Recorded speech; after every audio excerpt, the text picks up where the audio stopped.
This week on the Digital Coffee, we will soon be sharing stories from Facebook to Instagram as well as the other way around.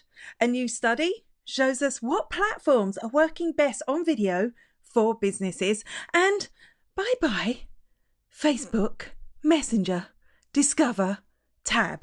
All that and more after this.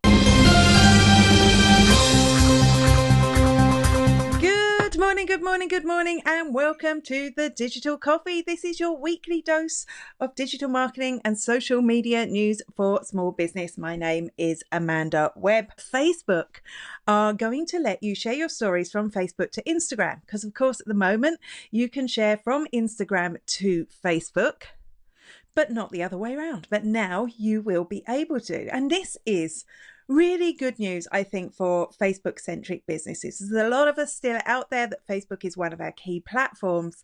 And maybe we want to do a bit of Instagram, but the idea of updating 2 stories is too much. Or maybe we want to do Facebook stories, but the whole idea of having to do that, we're wondering how much traction we'll get out of it. So now, well, soon, because they're testing it, according to Jane Munchen Wong. Let's have a look at that. This is it. You can see that when she created a story, she had, now Jane Munchen Wong is a reverse engineer, so you probably won't have this yet. You have the option of sharing it to your Instagram stories. Is this good? Are Facebook doing this to get more businesses to use Instagram, or are they just giving us this? Because I think it's cool. One of the things they talked about a lot at Social Media Marketing World, it was in Mike Stelzner's keynote, was TikTok. Now, we know that I am actually trying to actively stop people using TikTok at the moment. So, and the reason I'm doing that is not because I don't think you should use it. If it's right for your business, absolutely use it. But don't... A lot of people haven't mastered the social networks they're on. And what can happen is if you go onto TikTok, you're going to abandon them even more. But that's not to say it's not going to be right for us at some stage. We know they are adding lots of new features that are going to encourage businesses.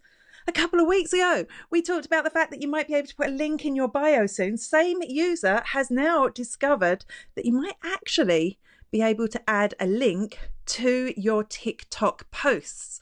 So here's the process. Having never uploaded to TikTok, I've not seen this before, but see that little bit that's circled there that says add link. When you click that, it's not going to be a link to your actual website. It's going to give you 3 options. You're going to be able to link to TripAdvisor, to Yelp, and to Wikipedia. So how could this be useful to our businesses? Well, firstly, I'm thinking if you want to prove, I know Wikipedia is hardly the most reliable source. It is very good in lots of ways.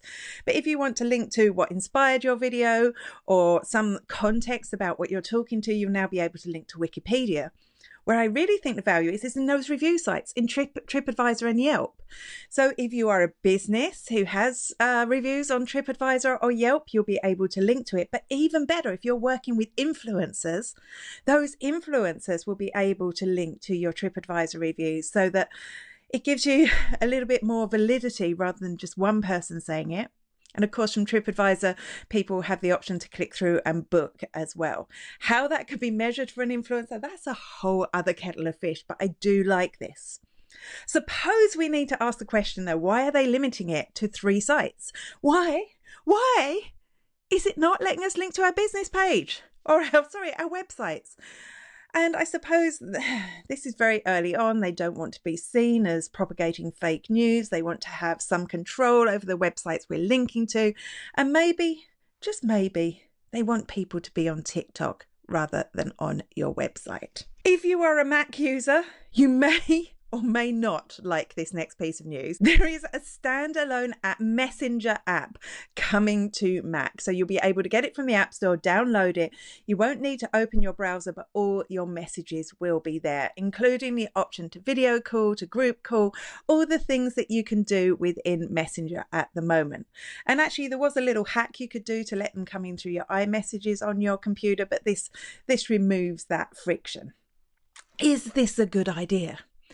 Well, I'm kind of thinking maybe in this time where a lot of people are having to work from home who haven't been used to working from home before because of that thing I'm not going to mention, maybe, that this could be a way that people can stay connected with their co-workers, to still have those conversations and it to feel like a natural conversation like they might in work. And of course, that depends on whether they're allowed Facebook access on work machines, whether it's sort of being distracting, who knows?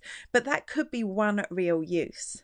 Although, of course, this is going to be distracting too, because actually, even on the page for this app, which, by the way, it's not rolled out to Ireland yet, so I haven't been able to check it out, it's saying you can now multitask. Because multitasking means you get two tasks done badly or slowly. So I'm not sure it's going to be great for productivity, but it will be great for making those human connections. Will I download it? You know, probably not. Probably not. I have my notifications on my phone switched off for Messenger. I don't want to get notifications like that on my phone because it distracts me from my everyday work. But I'd love to know what you think. Is the idea of having an app that is always open for Messenger, a bit like Skype maybe, a good or a bad idea? More talk about Messenger. So you may or may not have noticed that this week Messenger have removed their Discover tab. I'm a bit of a loss what to say about that. I think I used the Messenger Discover tab once when it was originally launched. And if you never used this, it was kind of a tab on your Messenger you could go into, and there were particular chatbots you could subscribe to. There were games you could play. There were a few other bits and pieces. And when they launched it, I remember talking about the fact that Facebook were launching all these different feeds, these new places where we could consume content in a bid to capture our attention. But it seems it has failed because they've got rid of it. One, they say to make Messenger faster, but two, they would not have done this if it was a popular tab. Now, I know a lot of people with Messenger bots are devastated by this, but honestly, I wonder how many people ever found a chatbot via this. And I'm not anti-chatbot. I do find them slightly annoying, but a good chatbot can be really valuable. And I do see in the future, as we kind of ease our way into it, as they get better, as businesses use them in a more effective way, that they are going to become big. But I was never going to find them. Instagram is now going to let you restrict multiple users at the same time. What does this mean and why might you use it? The option to restrict is a really interesting one. I think it's a great one. Remember when it came out, I gave it a big heart or a thumbs up maybe, because what it does is when you restrict somebody who leaves a comment on your Instagram post, they can still leave comments, but nobody apart from them sees it. So if you've got someone a little bit stressful in your life, instead of blocking them, because they'll be able to see that, you can restrict them. And that means you won't see their comments and they can keep going about their business being annoying. I like it. I've never done it, but I like it. So now, according again to Jane Munchen-Wong, what is going to happen is that you will be able to select specific comments from your Instagram post and restrict them all at once.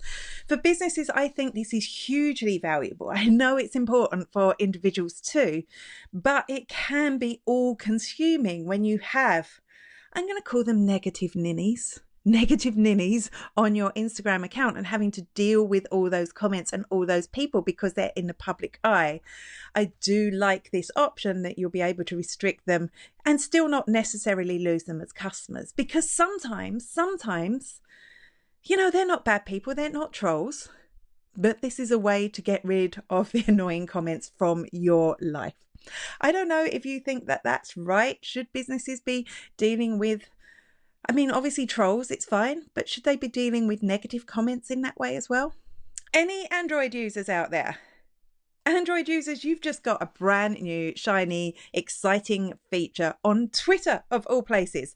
And bad news, we've had it on iOS for a while. And I was so excited when this came out because what it does is it lets you swipe left and right to view your Twitter lists.